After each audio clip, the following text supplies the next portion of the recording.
Missouri State Penitentiary stands for more than a century as one of the most imposing prisons in the United States.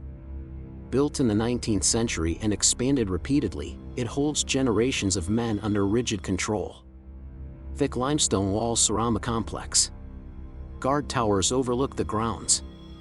From the outside, the structure projects permanence and authority. From the inside, it operates as a closed system designed to suppress movement and isolate those confined within it. Yet beneath this image of strength, hidden below cell blocks and work areas, the ground tells a different story. This is a story about what exists under the prison.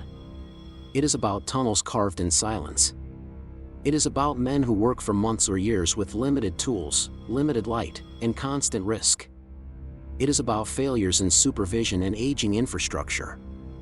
And it is about how an institution known for violence and control becomes vulnerable from below. If stories like this matter to you, consider subscribing, because what happens next reveals how this system truly works. Missouri State Penitentiary operates for more than 160 years. During that time, it becomes overcrowded and increasingly outdated. Cell houses designed for smaller populations hold far more inmates than intended.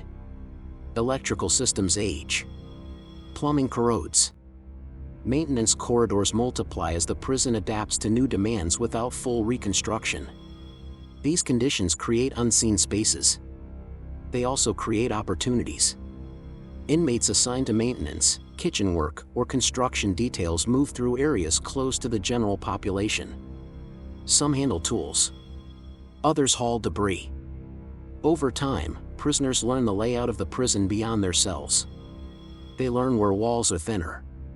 They learn which floors sit above soil instead of stone. They learn which inspections are routine and which are rushed.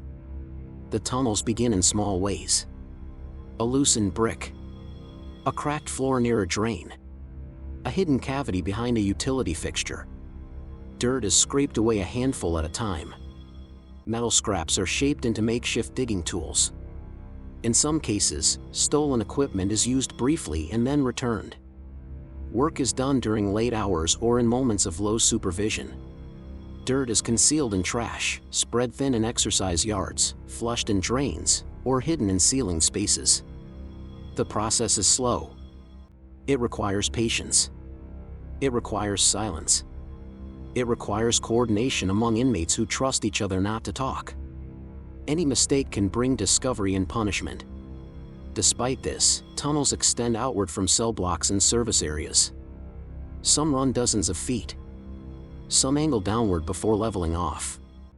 The goal is not comfort. The goal is distance. Investigators later determine that several tunnels come close to the outer perimeter of the prison. In some cases, escape routes are abandoned only days before completion. In others, they are discovered hours before a planned break. Each discovery exposes how close inmates come to bypassing walls, fences, and armed posts without ever confronting them directly. The existence of these tunnels does not remain secret forever. Guards begin to notice signs. Floors sound hollow. Dust appears where it should not. Drains clog repeatedly. Small tools go missing. Reports surface, but they do not always lead to immediate action. Some warnings are dismissed. Some inspections are incomplete. The prison's size and complexity make full searches difficult. The underground remains largely unseen. When tunnels are finally uncovered, the findings are extensive. Investigators document carefully carved passages reinforced with scavenged materials. They find lighting improvised from prison wiring in a few cases. They trace routes that bypass internal checkpoints entirely. Each discovery forces administrators to confront how much has been missed. The escapes linked to these tunnels vary in outcome. Some attempts fail before inmates reach the surface. Others succeed briefly. Men emerge beyond secure areas and disappear into surrounding communities. Law enforcement responds with large-scale searches. Roads are blocked. Residents are warned. The escapes rarely last long, but their impact is immediate. The prison's reputation suffers. Public confidence weakens. These incidents are not isolated events. They occur over several years. Each one reveals similar factors. Aging infrastructure provides weak points. Inadequate staffing limits oversight. Inmate labor programs place prisoners in positions of access without consistent monitoring. The prison operates under strain, and that strain shows in what it cannot see beneath its own floors. Missouri State Penitentiary already carries a grim reputation. It is known for violence, harsh discipline, and executions carried out within its walls. The tunnel cases add another layer to that history. They demonstrate that control enforced through force and isolation does not eliminate resistance. It merely pushes it underground. Official reviews acknowledge systemic problems. Reports cite failures in maintenance oversight and security protocols. Some guards face criticism for ignoring warning signs. Others are accused of failing to conduct thorough inspections. Administrators respond with tighter controls and increased searches. Floors are reinforced. Work assignments are restricted. Access to tools is reviewed. Despite these measures, the tunnels leave a lasting mark. They show how prisons built for another era struggle to adapt. Missouri State Penitentiary expands without fully modernizing. Temporary fixes replace comprehensive renovation. Over time, the structure becomes a patchwork of old and new, solid stone and fragile additions. Beneath that patchwork, the ground remains vulnerable. The inmates who dig these tunnels are not driven by spectacle. They do not seek attention. They work toward a single objective: escape. Their methods reflect their environment. They use what is available.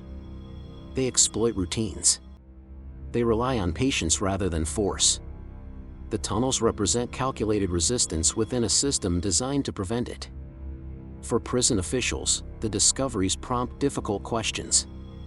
How many other spaces remain unexamined? How many warning signs are overlooked? How much trust can be placed in procedures developed decades earlier? The answers are not reassuring. Over time, Missouri State Penitentiary's role changes. New facilities take on the state's highest security inmates.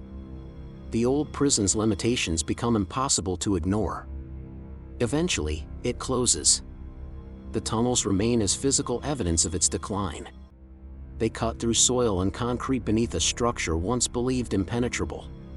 Today, the tunnel cases are studied as part of the prison's legacy. They illustrate the consequences of neglecting infrastructure and oversight. They show how desperation and ingenuity exploit weakness. They remind observers that no system is absolute, especially one built on aging foundations. The story of these tunnels is not about romantic escapes or daring feats. It is about systemic failure. It is about the slow erosion of control beneath layers of stone. It is about how men confined for life find ways to challenge confinement without confrontation. Missouri State Penitentiary is often described by its violence and executions. The tunnels offer a quieter narrative. They unfold in silence. They grow unnoticed. They reveal that even the most feared institutions can be compromised from below. As investigations conclude, officials acknowledge that the tunnels symbolize more than security breaches. They represent a breakdown in vigilance. They reflect a prison operating beyond its limits. They expose the gap between reputation and reality. The ground beneath the prison tells this story clearly. Walls can be reinforced. Towers can be manned. But when oversight weakens and infrastructure decays, control becomes an illusion. The tunnels beneath Missouri State Penitentiary stand as proof. They remain hidden now, sealed and documented. Their impact persists. They remind us that systems built to contain people must also maintain themselves. When they fail to do so, those inside find ways to expose the cracks. The legacy of the underground escape tunnels endures as part of Missouri's correctional history. It is a lesson written in soil and stone. It shows that power enforced from above can be undone from below, quietly and patiently, until it is too late. If you think this story was intense, the next one will leave you speechless. Subscribe for more true crime stories that'll keep you on the edge of your seat.